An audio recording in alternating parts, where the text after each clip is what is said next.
Seigneur, nous te bénissons, nous te rendons gloire. Nous voici dans ta présence. Nous voici auprès de toi ce soir. On t'a adoré, on t'a loué. Nous voulons écouter ta parole.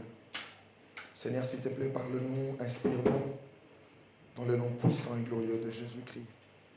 Parle-nous ce soir afin que chacun de nous puisse sortir avec une instruction venant de toi. Dans le nom de Jésus, nous avons ainsi prié. Amen. Amen. Amen. Amen. Vous êtes dans la joie. Acclamez le Seigneur. Amen. Amen. J'aimerais que vous puissiez communiquer votre joie à votre voisin en le saluant.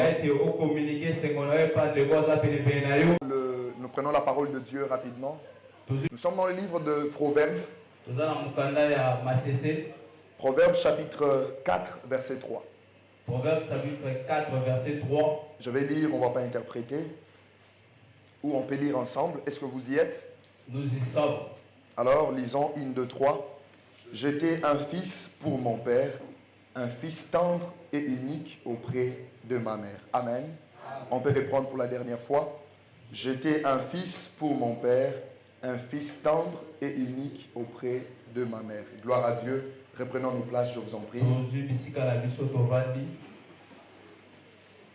Apprécions maintenant cette parole avec nos acclamations.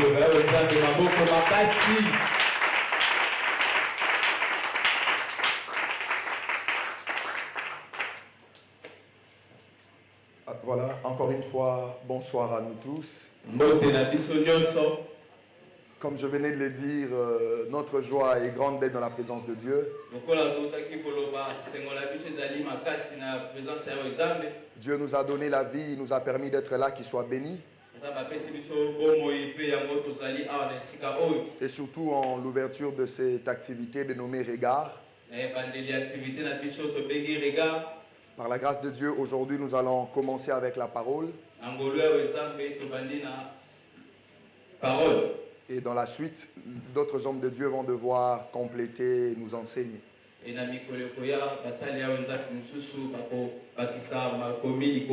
Nous sommes reconnaissants envers notre Père, le révérend Dieudonné Mwambanzambi, parce qu'il a permis à ce que nous puissions tenir ces assises.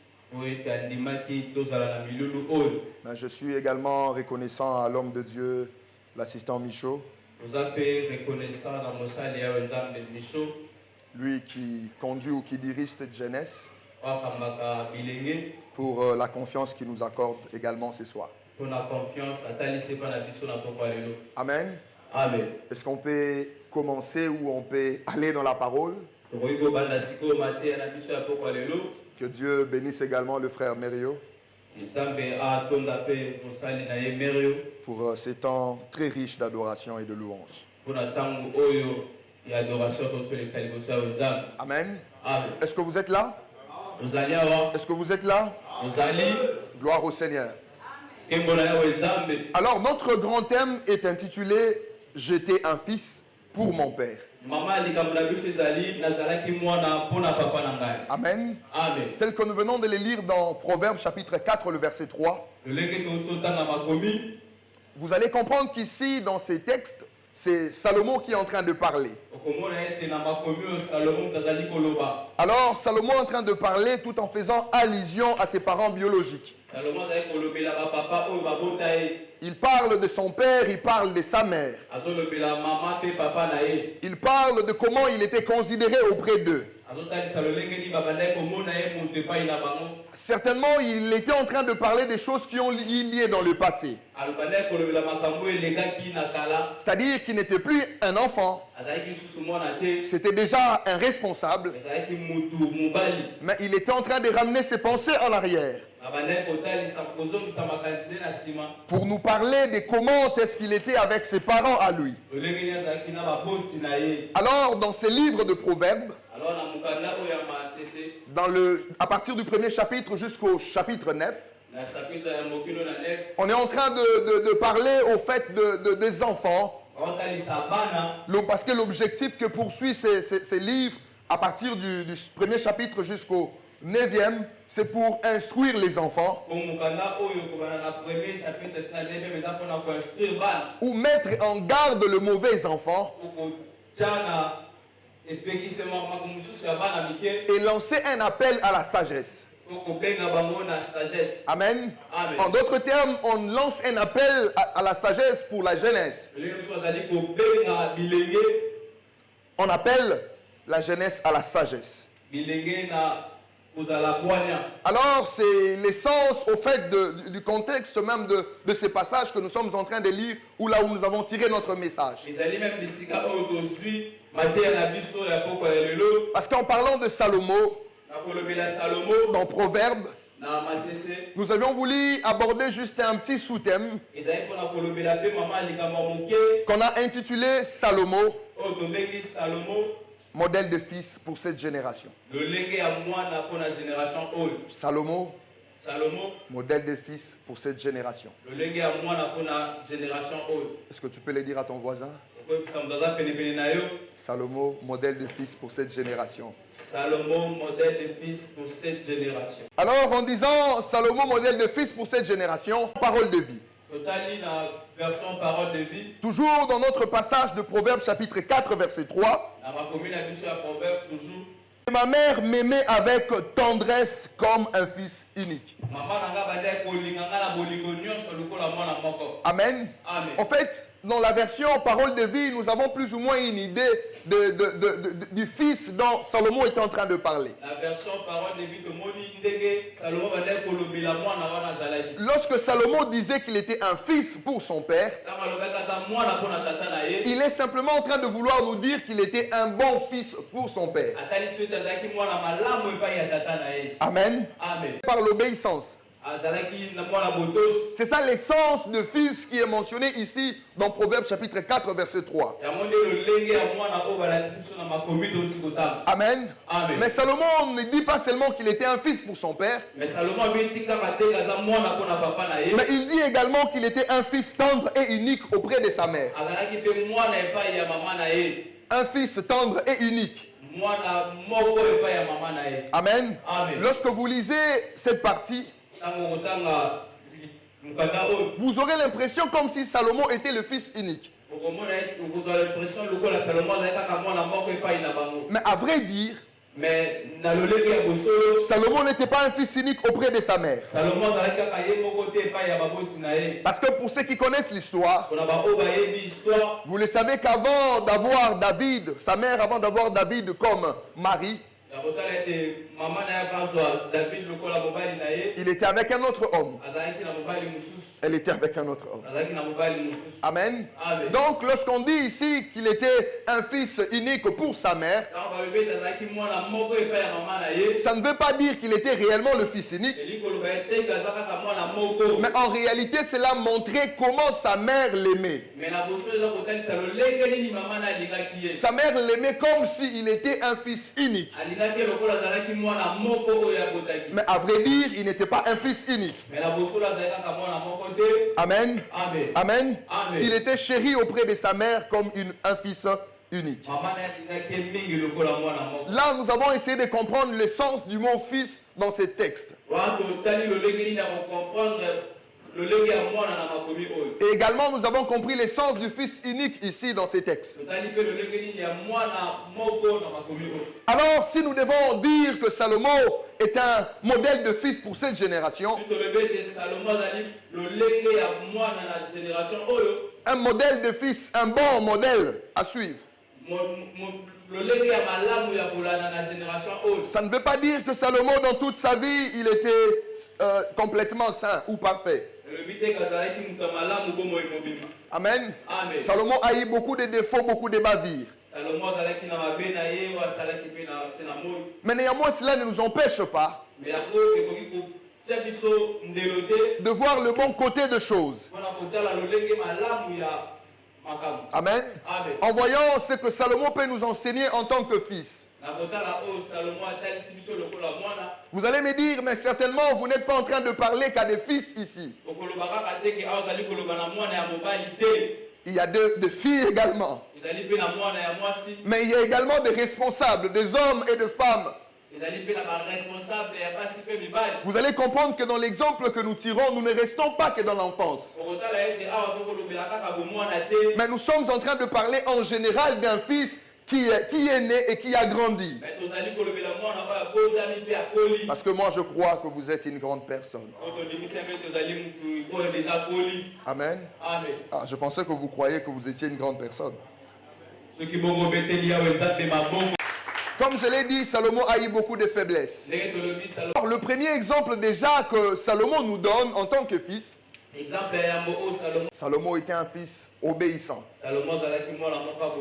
Il est rentré dire, mais qu'est-ce qui confirme le fait que Salomon fut un fils obéissant? Amen.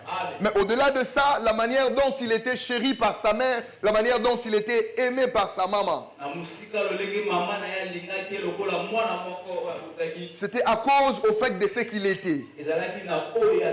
Mais au-delà de ça, Salomon était obéissant par sa capacité à retenir les instructions. Amen. Car lorsque vous lisez Proverbes chapitre 4, si vous laissez le verset 3 que nous avions lu ensemble, en descendant vers les autres versets, vous allez voir comment est-ce que Salomon est en train de parler des instructions qu'il recevait. Il parlait de comment est-ce qu'il mettait en pratique ses instructions. Et c'est comme ça qu'il exhortait même d'autres personnes. Donc nous comprenons que Salomon était un fils obéissant. Pour cette génération, Salomon nous enseigne à être obéissant. Amen.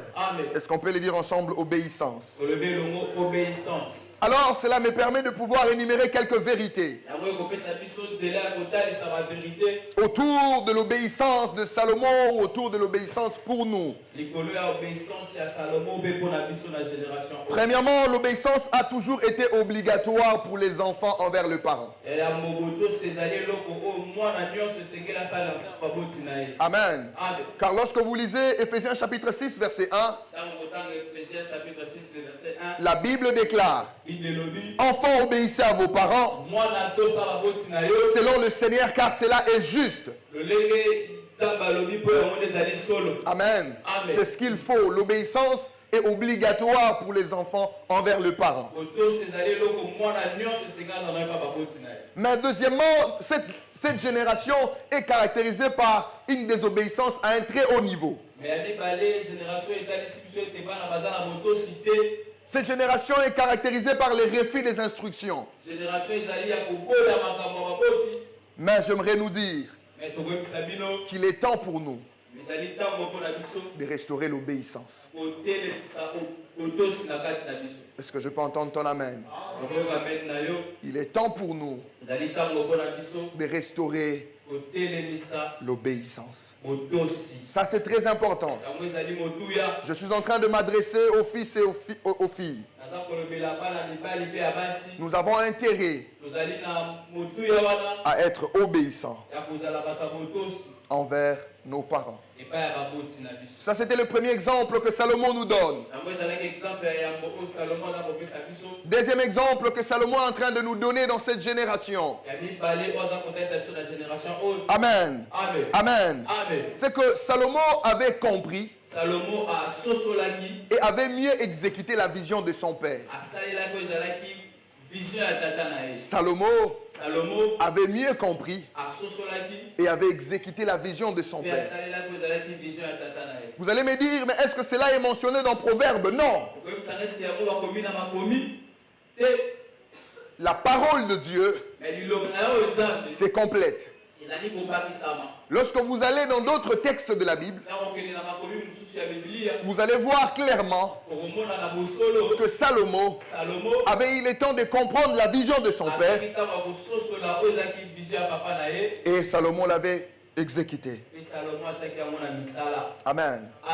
Lorsque je suis dans 1 Chronique chapitre 29,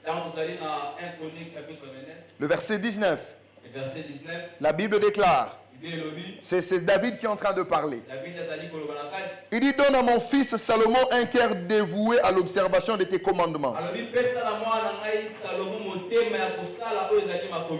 de tes préceptes, de tes lois, afin qu'il mette en pratique toutes ces choses, qu'il bâtisse le palais pour lequel j'ai fait de préparatifs. Vous allez comprendre ici que son père avait une vision. David voulait construire les temples de Dieu. Dieu lui a dit non, toi tu ne le feras pas. Mais c'est ton fils qui sera roi après toi qui va les faire. C'était une vision que le père avait. Et son père, avant de s'en aller, il a parlé à Dieu. Il était même en train de faire cette prière. Il est en train de parler à Dieu et pour faire la prière en faveur de son fils.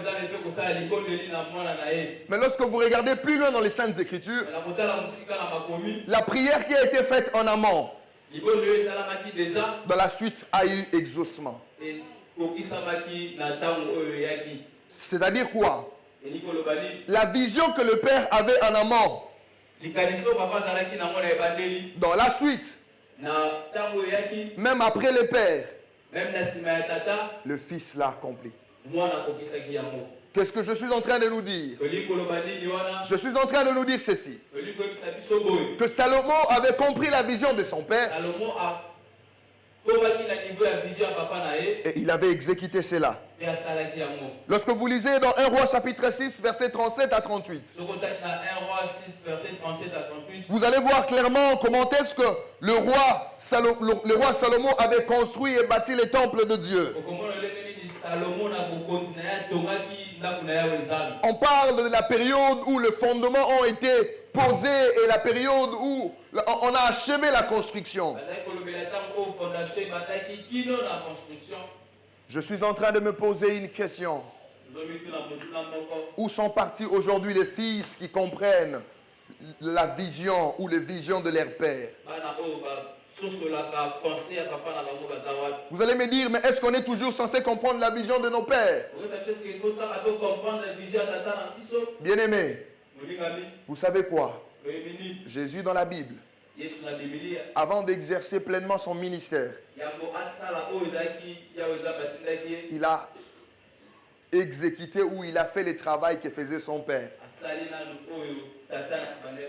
N'est-ce pas qu'il était fils de charpentier? Est-ce que ce n'était pas le cas?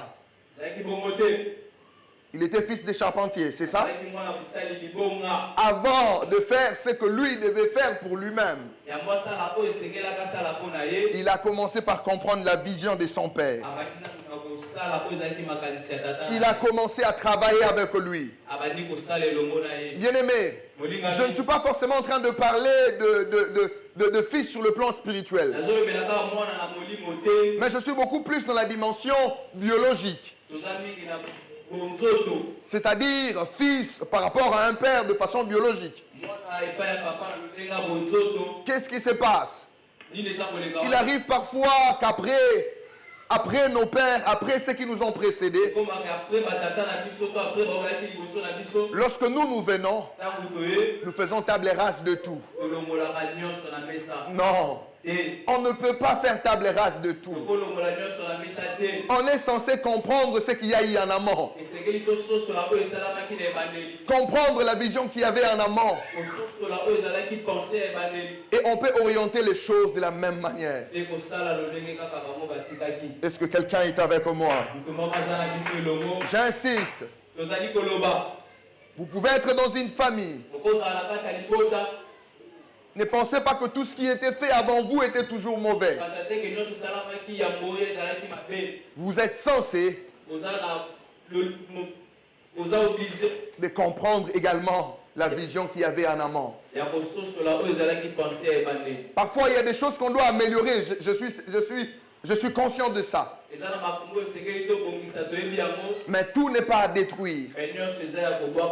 Nous sommes censés comprendre la vision même de nos pères. Un peu plus loin, je vous donnerai l'exemple d'une famille. Et vous allez comprendre que c'est important parfois de comprendre la vision de père. Quel que soit dans la dimension spirituelle, vous êtes un fils, vous travaillez auprès d'un père. Il est important de pouvoir comprendre la vision du père et l'exécuter. Ne pensez pas que vous êtes toujours la première personne. Avant vous, il y avait d'autres personnes. Amen. Amen. Amen. Amen. Est-ce que Salomon est en train de nous permettre de tirer des leçons? Est-ce que Salomon est en train de nous permettre de tirer des leçons? Si c'est le cas, tu peux juste balancer ta main. Gloire au Seigneur. Alors, troisième exemple que Salomon nous donne. Nous, dans cette génération, quel est cet exemple que Salomon donne aux fils? Salomon était un bon gestionnaire. Il savait mieux garder les choses. Salomon était un bon gestionnaire. Amen. Amen. Vous savez, j'ai commencé par parler de la vision de son père, qui était celle de pouvoir construire le temple pour Dieu. Mais pour cette construction ou pour cette vision, le père avait mis en place un certain nombre de choses. Le père avait disposé un certain nombre de moyens. Amen. Est-ce que vous êtes là? Le père avait acheté certains éléments. Certaines choses qu'on devait utiliser dans la construction. Ça coûtait très cher. Ça coûtait énormément. Lorsque Salomon était venu, lorsqu'il a commencé à être roi, bien-aimé, on nous fait voir qu'il avait certainement construit la maison. Ça veut dire quoi? Ça veut dire qu'il a été capable de bien gérer ce que le père avait laissé. Amen. Il y a certains fils, il y a certaines personnes qui ont parfois qui ont hérité de certaines choses dans leur famille. Mais il suffit juste que le parent puisse passer après un temps. c'est la destruction. Ils ont commencé à dilapider. Ils ont commencé à vendre. Chacun s'est dit, je prends ma part et je peux m'en aller. Et si vous aviez peut-être en amont fait une entreprise, ne savez-vous pas que cela pouvait encore produire et produire beaucoup plus? Bien-aimés, je suis en train de nous appeler, je suis en train de nous exhorter à être des bons gestionnaires. Bons gestionnaires de ce qu'on peut avoir comme moyen matériel. Bien gestionnaire de ce qu'on peut avoir comme moyen financier. Ne faites pas partie de ceux-là qui ne font que dilapider, qui ne font que perdre ce qu'ils ont, qui ne sont que dans des futilités. Non, non. Bien-aimés, peut-être vous ne vous imaginez pas qu'est-ce que Salomon avait, qu'est-ce que David avait réellement laissé pour la construction du temple. Lorsque vous lisez la parole de Dieu dans 1 Chronique chapitre 29, à partir du premier verset jusqu'au 5e, vous allez voir comment David est en train de parler sur son fils Salomon, en faisant comprendre aux autres que c'est lui que Dieu a choisi pour être roi. Et il parle de comment lui-même il a mis toutes ses forces pour préparer des choses, même pour la construction du temple de l'Éternel. Il parle de comment il a eu à mettre en place de pierres précieuses, de choses très chères. Et lorsque Salomon accède au trône, il pouvait se dire exactement ces choses peuvent être vendues. D'ailleurs, si on construisait un temple pour l'Éternel, est-ce que l'Éternel va venir habiter dans ces temples? Il pouvait réfléchir comme ça. Mais sa réflexion n'est pas allée dans cette direction. Pourquoi? Parce que c'était un bon gestionnaire. C'était quelqu'un qui savait garder. C'était quelqu'un qui savait conserver. De manière à ce que cela puisse produire. Ou pour que cela puisse leur permettre d'atteindre les résultats. Bien-aimés, vous êtes jeunes. Un jour, vous quitterez cette terre de la même manière que ceux qui nous ont précédés ont quitté. Alors, de ce que nous avons reçu comme héritage de ceux qui nous ont quittés,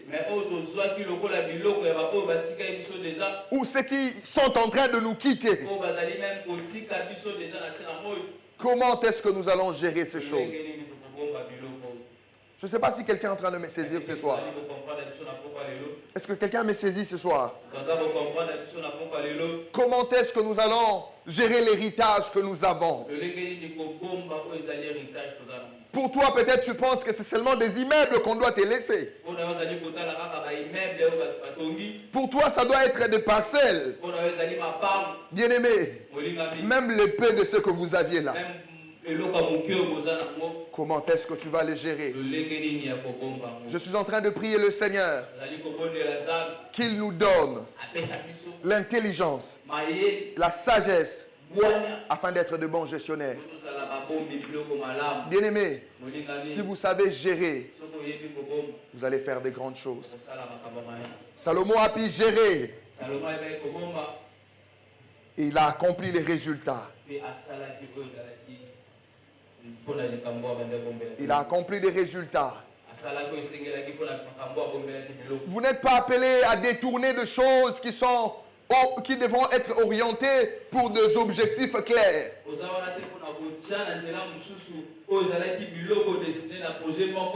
Ce n'est pas parce que peut-être tu es le grand frère, tu es la grande sœur que tu dois détourner, désorienter. Non.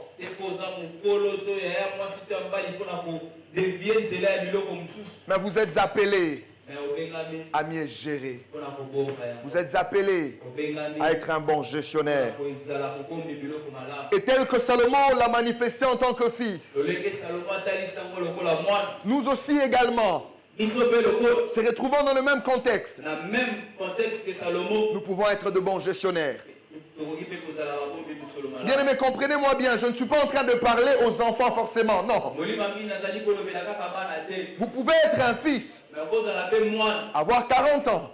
Vous pouvez être un fils, avoir 35 ans, avoir 50 ans et au-delà. C'est dans ces statuts-là que je suis en train de vous parler, que nous devons être de bons gestionnaires. En regardant Salomon, vous remarquerez ceci. Il a commencé à assumer de grandes responsabilités en étant trop jeune. Amen.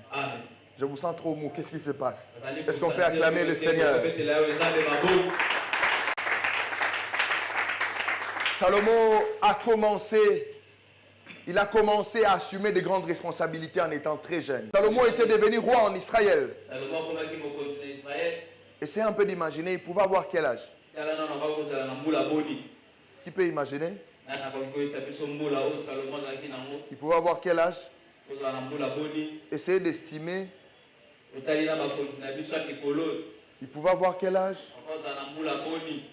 Alors, j'ai besoin de quelqu'un qui peut juste parler dans la foule. Vous estimez à combien? 25 ans.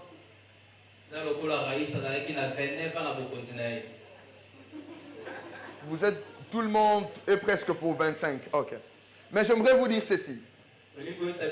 Salomon est devenu roi à l'âge de 20 ans. Salomon est devenu roi à l'âge de 20 ans. Aujourd'hui, on devient adulte ou on atteint l'âge de la majorité. C'est à quel âge? 18 ans. Ça, c'est avec les statuts actuels. Mais dans l'ancien temps, ce n'était pas forcément le cas. Au temps de Jérémie, les théologiens parlent même de 25 ans. Comme l'âge de la majorité. Imaginez que Salomon était devenu roi déjà à 20 ans. Et la manière dont il a dirigé le pays, la manière dont il a fait les choses, cela ne nous renvoie pas forcément à son âge. Amen. Lorsque vous lisez 1 Chronique chapitre 29, le verset 1, la Bible dit, le roi David dit à toute l'assemblée,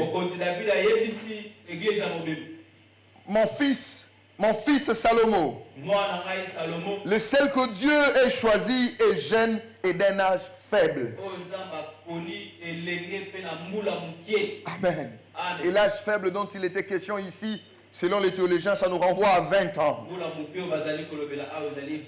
On dit l'ouvrage est considérable car ce palais n'est pas pour un homme mais pour l'éternel Dieu. Salomon, d'un âge très faible, il a commencé à assumer de grandes responsabilités. Et lorsqu'il le faisait, il ne le faisait pas à la légère. On pouvait avoir l'impression comme si c'était un homme mature. C'est comme ça que je suis en train d'attirer notre attention. En nous disant que la maturité n'est pas forcément l'âge. Vous pouvez être jeune par rapport à votre âge, mais manifester de la maturité.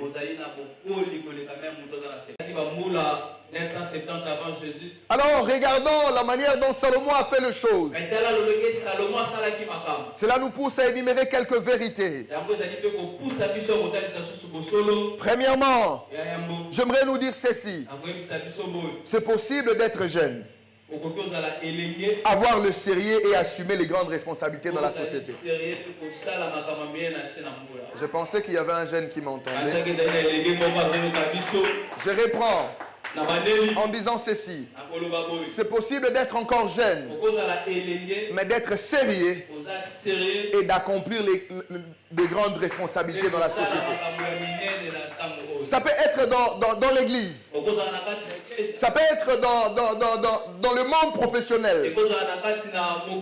Ça peut être dans les domaines politiques. Dans n'importe quel domaine.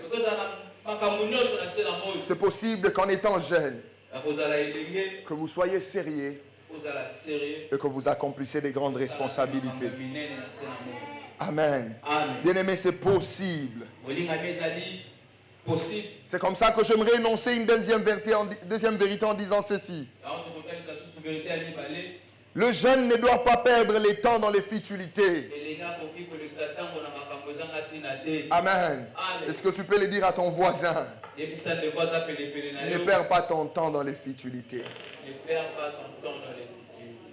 Non, en français, l'équipe bien terrible, c'est pendant que l'exatan on a été dans mambezanga mutu na makolo. Ah, ok, très bien. On peut acclamer le Seigneur.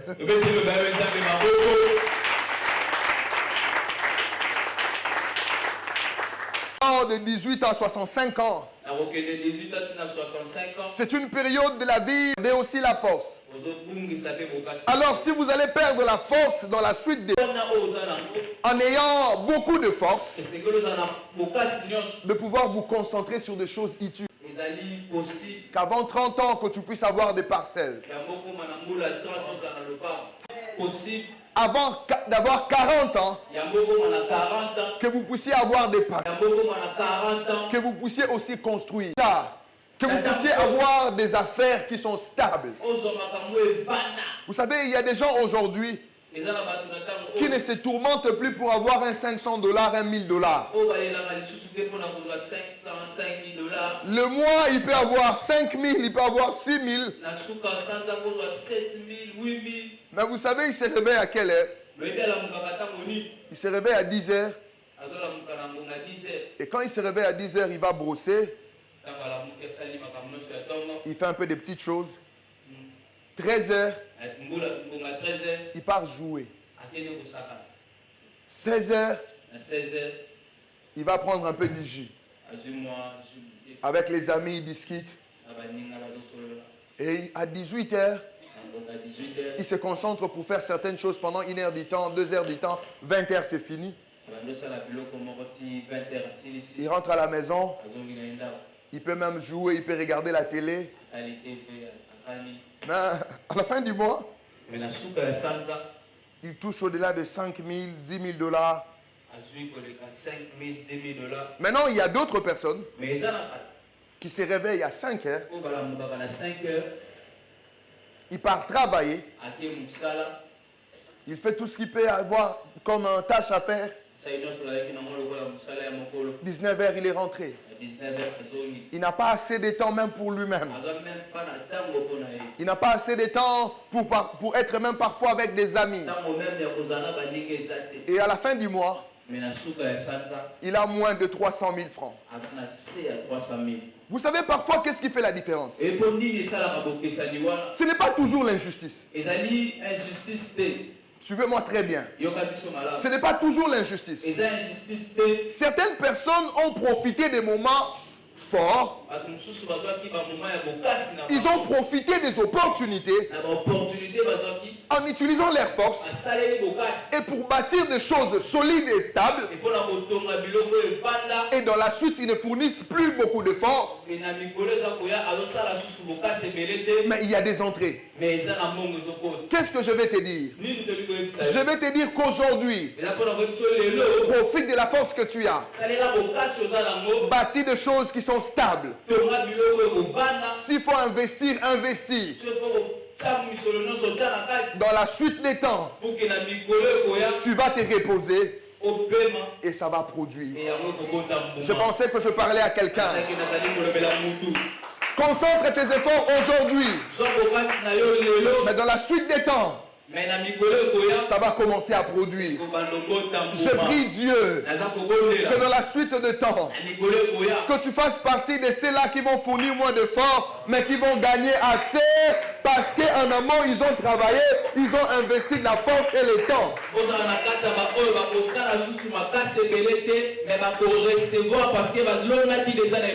Amen. Amen. Profitons de notre jeunesse, profitons de notre force. C'est ce modèle de fils que Salomon était. Il a profité de sa jeunesse.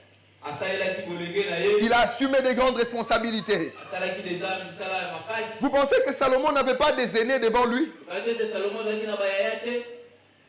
Amen. Vous pensez qu'il n'avait pas des aînés? Ou c'est seulement parce qu'il était choisi par Dieu? Mais au-delà du fait d'être choisi par Dieu, il y a eu aussi la responsabilité de Salomon lui-même. Tu peux avoir été choisi par Dieu, mais si tu ne places pas ta tête, l'énergie, la force, tu ne feras rien. C'est pour dire que nous avons également notre responsabilité. Dis à ton voisin, ne perds pas les temps dans les choses inutiles. Vous savez, il y a certaines personnes qui se rendent compte après un moment, ah, j'ai 45 ans.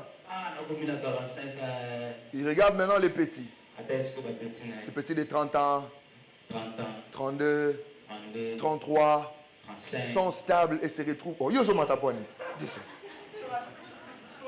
29, 28, ainsi de suite. Qui deviennent stables dans la vie. Pourquoi?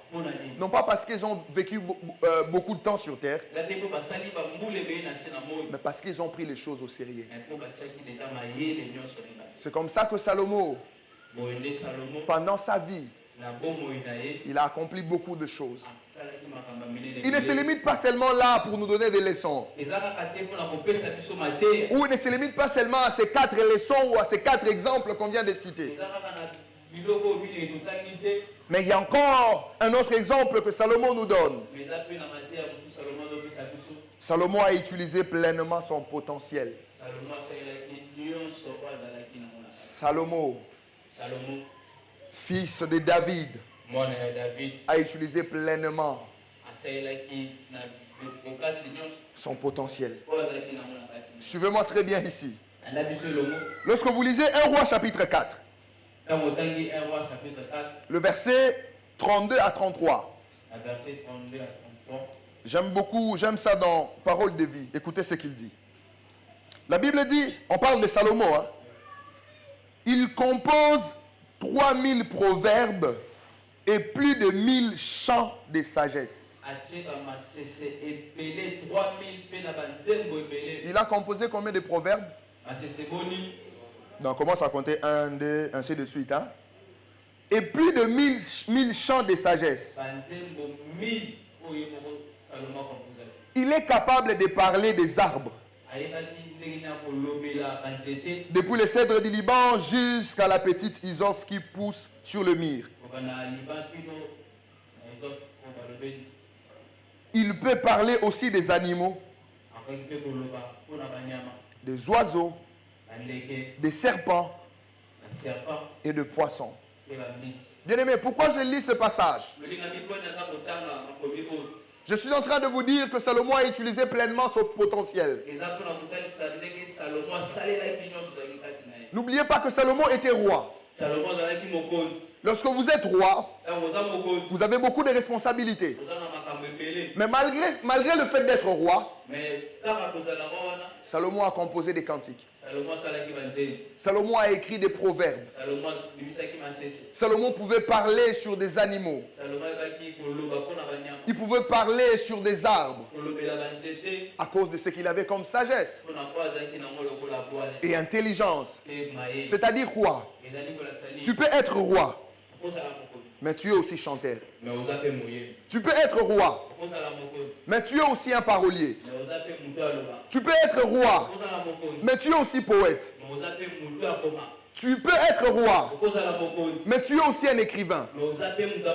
Tu peux être commerçant, mais tu es aussi chanteur. Tu peux être journaliste et tu es aussi dans d'autres choses. Qu'est-ce que je suis en train de nous dire? Bien-aimés, très souvent, Dieu ne place pas en vous qu'une seule chose. Tu ne m'as pas entendu. Très souvent, Dieu ne place pas en nous qu'une seule chose. Il place parfois beaucoup de choses. Mais vous savez ce que nous commettons comme erreur? Nous restons sur une seule chose et nous ne tenons pas compte des autres. Je suis venu dire à quelqu'un, tout ce que tu as comme potentiel, bien-aimé, utilise-le. Tout ce que tu as comme potentiel, mets ça en avant. C'est possible de faire le tout. Je ne suis pas en train de dire que tu puisses faire ce que les autres doivent faire. Non. Je suis en train de parler de ce que tu as comme potentiel, ce que tu as dans ton couloir. Tu peux être là dans l'œuvre de Dieu. Est-ce que cela t'empêche d'être une femme d'affaires? Cela t'empêche d'être un homme d'affaires? Est-ce que ça t'empêche d'avoir un bon travail? Je ne pense pas. Bien-aimés, utilisez pleinement ce que vous aviez comme potentiel. Utilisez pleinement tout ce que vous aviez comme potentiel. Amen. Un autre, l'avant-dernier exemple que Salomon nous donne. Avant-dernier. Lorsque nous regardons Salomon, il a pu copier de bonnes habitudes de son père. Salomon, il a pu copier les bonnes habitudes de son père. Bien-aimé, qu'est-ce que je suis en train de nous dire? Lorsque vous lisez la Bible, s'agissant du roi David, n'est-ce pas que c'était quelqu'un qui offrait, qui donnait beaucoup à Dieu? Amen. À telle enseigne qui donnait à Dieu des animaux, il donnait beaucoup de choses. Et lorsque son fils Salomon arrive, ce que j'aime, c'est que Salomon a fait comme son père. C'est comme je vous disais en amont, qu'il ne faudrait pas faire table rase de tout. Amen. Il ne faudrait pas détruire tout ce que tu as trouvé. Salomon a pris quand même de bons côtés de choses. Bien-aimé, Salomon a copié son père. Qu'est-ce que je suis en train de vouloir nous dire? Nos parents, peu importe ce qu'ils peuvent être, mais il y a toujours un bon côté qu'on peut copier. Même s'il peut être comment? Bien-aimé, même si lorsque vous regardez, vous avez l'impression qu'il ne mérite pas la considération. Rassurez-vous, quelque part, il y a un bon côté. Vous allez vous rendre compte que il est comme ça, mais c'est quelqu'un qui a un bon cœur. Il est comme ça, mais c'est quelqu'un qui n'est pas un fainéant, c'est quelqu'un qui travaille. Tu peux te servir, tu peux te servir de ces éléments. Le mal avec nous, c'est que lorsque nous constatons les défauts, nous rejetons pleinement la personne. Alors que nous avons d'autres petites choses qu'on peut copier. Vous savez quoi? Vous connaissez la société, je ne fais pas la publicité, mais vous connaissez la société Marsafco? Est-ce que vous connaissez les propriétaires de cette société? Amen. Vous connaissez les propriétaires? Ce sont des gens de Pakistan. On appelle leur famille, c'est la famille Raoudji. Au fait, depuis l'histoire, leurs ancêtres ou leurs grands-parents étaient un homme d'affaires. C'est lui qui a laissé ou qui a mis en place des entreprises pour eux. Lorsque eux ils sont venus, ils n'ont pas tout détruit. Ils ont copié le bon côté. Ils ont maintenu en place ces entreprises. Et aujourd'hui, un bon nombre d'entreprises que nous avons à Kinshasa leur appartient. Je ne cite pas les noms, mais ce sont des gens qui ont été capables de prendre de bons exemples venant de leurs ancêtres ou de leurs parents. Alors, dernière leçon que Salomon nous donne, c'est là que je vais chuter. En regardant Salomon en tant que fils, mais il avait un autre bon côté sur le plan spirituel. Salomon était capable de demander à Dieu ce qu'il fallait. Amen. Peut-être que vous n'avez pas bien compris. Salomon a demandé à Dieu, c'est-à-dire, on demande parfois à Dieu ce que nous voulons. Mais ce que nous voulons n'est pas forcément ce qui est meilleur ou ce qui est bon. Salomon n'a pas seulement demandé ce qu'il voulait, mais il était capable de demander à Dieu ce qui était nécessaire, ce qu'il lui fallait. Combien de fils aujourd'hui confondent besoin et plaisir? Ce n'est pas parce que vous en avez envie que vous devez demander ça à Dieu. Est-ce vraiment un besoin? Est-ce vraiment nécessaire? Lorsque Dieu lui apparut en songe à Gabaon, il était déjà roi. Le Seigneur lui dit de demander ce qu'il veut. Qu'est-ce qui se passe? Au lieu que Salomon demande d'abord l'argent, et au lieu qu'il demande d'abord le matériel, Salomon a dit, tu m'as placé sur ces peuples, un peuple nombreux. Je suis trop jeune. Alors donne-moi la sagesse pour gérer ces peuples, pour guider ces peuples. Il a demandé ce qui était nécessaire. Et lorsque Dieu a entendu ça, il a accompli. Il lui a donné la sagesse. Bien-aimé, je suis en train de chuter par là.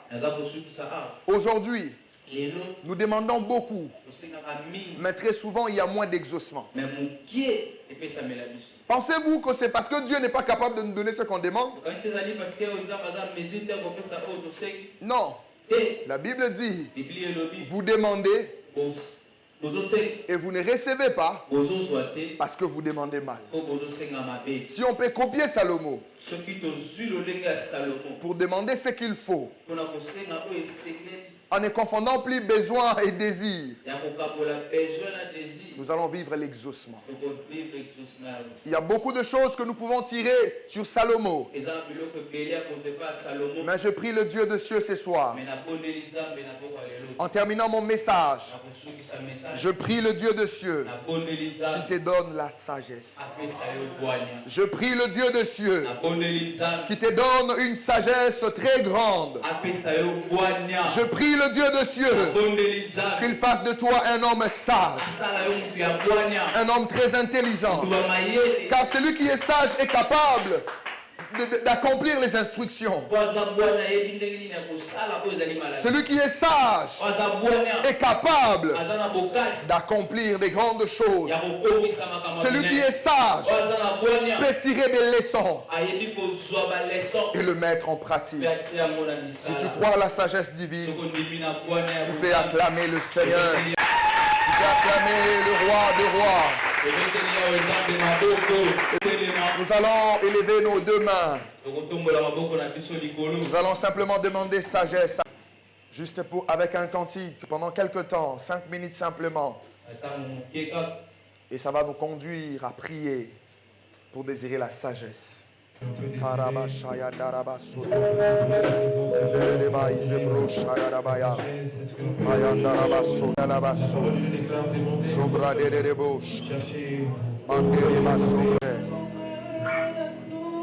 Donne-nous la sagesse.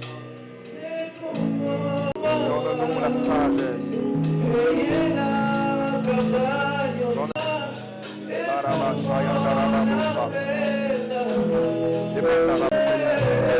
Cela soit notre partage. La sagesse, Seigneur. La sagesse qui donne salut.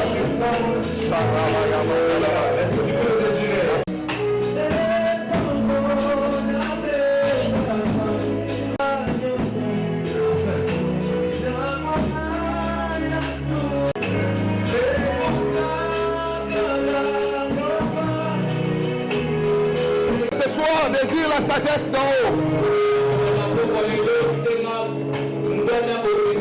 Désire la sagesse d'en haut. Dans ta marche. La sagesse. Dans ta façon de faire les choses. La sagesse. Que la sagesse surnaturelle soit sur toi. Que tu sois affecté par la sagesse venant du Saint-Esprit. Il a enseigné plus que Salomon. Il a enseigné plus que Salomon. Il y a le Saint-Esprit qui peut faire de toi un homme et une femme très sage. Ce soir, que cette sagesse te touche. Que cette sagesse te touche.